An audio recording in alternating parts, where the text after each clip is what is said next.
আসসালামু আলাইকুম রহমতুল্লাহ বারাকাতুহ। আমি এম এ আব্দুল সামাদ রিয়াজি আপনাদের সামনে এলাম, কারণ আপনাদের বলতে চাই প্রথম কথা যে কোন সরকার মহিলাদের কাছে ভালো, মহিলাদের জন্য সুবিধাজনক কোন সরকার বর্তমান সময়ে। হ্যাঁ, আমি বলে দিই, এর আগে যে সরকার ছিল তথা পশ্চিমবাংলায় টিএমসি সরকার, আর বর্তমান এখন পরিবর্তন হয়ে বিজেপি সরকার। তো আমি বলবো যে হ্যাঁ, কিছু মহিলার ক্ষেত্রে টিএমসি সরকার ভালো ছিল, আবার কিছু মহিলার ক্ষেত্রে বিজেপি সরকার ভালো। আমি বলবো দুটো সরকারই ভালো, তবে আপনারা সুবিধা যার যার কাছে আপনারা বেছে দেখে নেবেন। এখানে যে কিছু নতুন জিনিস চলতি রানিং সরকারের কথা বলি, যে যেমন মহিলাদের বাসে ফ্রি, এই জিনিসটা কিন্তু পশ্চিমবাংলার স্বাধীনতার ইতিহাসের পর থেকে এই প্রথম কোনো মহিলাকে ফ্রিতে বাসে যাতায়াত করতে দেখিনি বা শুনেওনি। তো যাই হোক, এটা একটা ফ্রি। আর এই যে রানিং বছরে যে রানিং সরকার, চলতি সরকার তথা বিজেপি সরকার মাসে মাসে ৩,০০০ টাকা করে অন্নপূর্ণা যোজনা মহিলাদেরকে যে দিচ্ছেন, এইটা একটা সুবিধাজনক, যে এর আগে কোনো মহিলা পায়নি।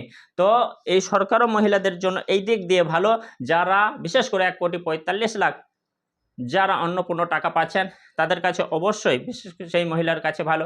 যে মহিলারা সুবিচার পাচ্ছেন সেই মহিলাদের কাছে ভালো। যে মহিলারা কোনো জায়গায় ঘোষ না দিয়ে কাজ পাচ্ছেন সে মহিলাদের কাছে ভালো। যে মহিলারা স্বাধীনভাবে চলাফেরা করতে পারছেন সে মহিলাদের কাছে ভালো এই সরকার। আর আগের সরকার হয়তো দেখা যাচ্ছে যে এই লক্ষ্মী ভাণ্ডার যারা পেয়েছেন এর আগে, অন্নপূর্ণা এখনও পায়নি, তাদের কাছে হয়তো আগের সরকারটা ভালো ছিল।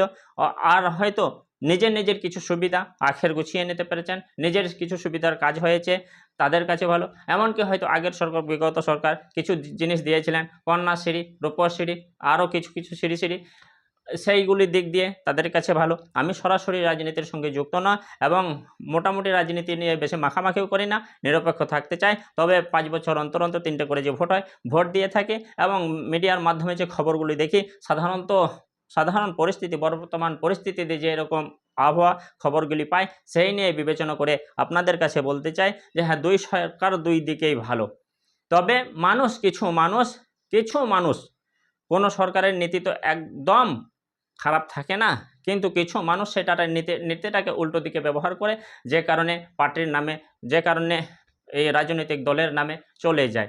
তো বলে রাখি যে প্রত্যেক সরকারই চেষ্টা করে, প্রত্যেক মহিলাদেরকে উপকৃত করার চেষ্টা করে, যে অবশ্যই আপনারা সুবিধাভাবে বসবাস করবেন, থাকবেন, খাবেন, ঘুরবেন, ফিরবেন, স্বাধীনভাবে চলাচল করবেন, স্বাধীনতার সাথে কথা বলবেন, এরকম সব সরকারই কিন্তু করে যায়। তো যাই হোক, বর্তমান পরিস্থিতিতে কিছু মানুষ, বিশেষ করে মহিলা সম্প্রদায় যারা অন্নপূর্ণার টাকা থেকে বঞ্চিত রয়েছেন, তারা হয়তো একটু বিক্ষোভ, তারা হয়তো একটু ক্ষুব্ধ, তারা একটু মনক্ষুণ্ণ হয়ে রয়েছেন। তো আশা করি যারা অন্নপূর্ণার যোজনার টাকা থেকে বঞ্চিত, দূরে সরে রয়েছেন, তারা মুখ্যমন্ত্রীর প্রতিশ্রুতি দিয়েছেন আরও 20-30 লাখ যদি লাগে অবশ্যই আমরা যোগ্য প্রাপ্তকে দেবো। তো তাদের মধ্যে থেকে যারা যোগ্য, আশা করি তারাও এই সমস্যার সমাধানে চলে আসবেন, অর্থাৎ অন্নপূর্ণা টাকা দ্রুত গতিতে পাবেন।